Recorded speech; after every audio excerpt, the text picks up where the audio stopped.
Lectura del Santo Evangelio según San Lucas. En aquel tiempo vinieron a Jesús su madre y sus hermanos, pero con el gentío no lograban llegar hasta él. Entonces le avisaron: tu madre y tus hermanos están afuera y quieren verte. Él respondió diciéndoles: mi madre y mis hermanos son estos, los que escuchan la palabra de Dios y la cumplen. Palabra del Señor. Gloria a ti, Señor Jesús. Muchas personas se confunden cuando leen este Evangelio de San Lucas en cuanto a: le avisaron a Jesús que su madre y sus hermanos están fuera y quieren verle. Y lo subrayan literalmente, ¿no? Y dicen: Jesús tuvo más hermanos y que María tuvo más hijos. Y eso es falso.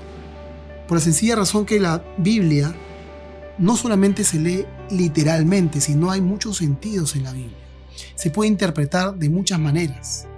Y la única que puede interpretar la Sagrada Escritura es la Iglesia Católica Apostólica. No hay otra. ¿Y por qué, padre? ¿Por qué la Iglesia, adventista o la Iglesia pentecostal o la de los mormones no la pueden interpretar? Muy fácil responder esa pregunta. Porque los evangelios fueron escritos en el siglo I y esas iglesias no existían en el siglo I. La iglesia que fundó Jesucristo en el siglo I subsiste en la Iglesia Católica actualmente. Es por eso que la Iglesia Católica, donde fueron escritos los evangelios, es la única capaz de interpretar. ¿Y quiénes son ellos, aquellos que fueron meditando y rumiando la Sagrada Escritura desde los primeros siglos? Los santos padres. ¿Y por qué llamo santos padres? Porque así se les conoce en la Iglesia Católica. Viene Jesucristo, forma una comunidad de discípulos, entre ellos escoge 12 apóstoles, que fueron nombrados obispos en las distintas sedes, en Jerusalén, en Asia Menor y más adelante en Europa. Fue creciendo el cristianismo del siglo I y ellos fueron los encargados de instruir a los que iban a venir, a los sucesores. Después de los apóstoles vinieron los padres apostólicos, que eran los discípulos de los apóstoles, San Policarpo de Esmirna, por ejemplo, uno de ellos, y luego comenzaron a venir los padres de la iglesia, San Clemente de Roma, San Ireneo de León, San Juan Crisóstomo, San Juan Damasceno, etc. Hay muchos padres de la iglesia, San Agustín, entre otros. Ellos comenzaron con sus escritos a difundir la tradición católica y apostólica a todo el orbe, llegando a nuestros días. Entonces ellos, con esos escritos, dejaron un legado a la iglesia, que surgieron herejías, etc. Más adelante, personas que interpretaban mal la Biblia,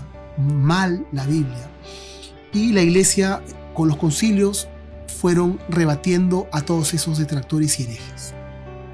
Y estos santos padres de la iglesia fueron muy importantes en aquellos concilios porque con sus enseñanzas fueron dándose dogmas que fueron aplastando estas herejías de los primeros siglos.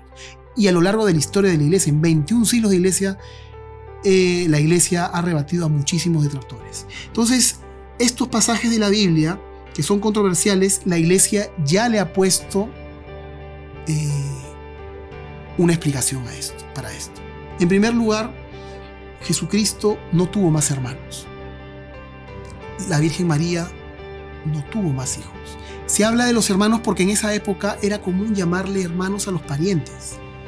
Era común. Al primo, al tío, al sobrino, todos eran hermanos. Desde el Génesis, Abraham llama a su sobrino Lot hermano, y era su sobrino. Entonces, entre los hermanos de Jesús, él mismo llama hermanos a sus discípulos cuando resucita y María Magdalena lo intenta tocar y le dice: no me toques porque todavía no he subido al Padre. Ve y dile a mis hermanos, así le dice, ve y dile a mis hermanos, subo al Padre mío y al Padre vuestro, al Dios mío y al Dios vuestro. Le está diciendo: ve y dile a mis hermanos esto. Y ella inmediatamente sale y comunica eso a los discípulos, a los apóstoles. No eran hermanos de Jesús, todos los apóstoles, Pedro, Juan, no eran. pero Él los llama hermanos. Y la tradición católica ha tomado esto del mismo Jesucristo, y entre nosotros también nos llamamos hermanos, porque la carta a los hebreos también nos manda a que todos los que hemos sido redimidos por Cristo somos hermanos. Y somos hermanos en Cristo. Y por eso no son mis hermanos carnales. Entonces María no tuvo más hijos. Cristo no tuvo más hermanos. Pero Él dice, mi madre y mis hermanos son estos. Y señalando a estos que los estaban escuchando a Él, que lo estaban escuchando en ese momento, dice, los que escuchan la palabra de Dios y la cumplen. Eso sí, la iglesia lo ha interpretado como el hacer la voluntad de Dios tiene un parentesco y nos une a Cristo más íntimamente. Podemos insertarnos en la vida divina prácticamente. Y eso tiene un peso enorme. Incluso lo equipara con su madre carnal, aquellos que cumplen la palabra de Dios, que la leen y que la cumplen. Nos hace semejantes a Él, de su estirpe, de su raza. ¡Qué orgullo!, ¿no? Eso es un orgullo enorme. Llamarnos a su presencia y participar de su vida divina, de su familia, de su propia familia. No nos llama siervos, nos ha llamado amigos. Porque los siervos no conocen lo que hacen su amo. Los amigos sí. Y más aún, nos llama hermanos. Y nos llama su madre. Qué honor equipararnos Jesucristo a los que cumplimos y escuchamos su palabra, llamarnos de esa manera. Meditémoslo, hermanos. Que el Señor los bendiga.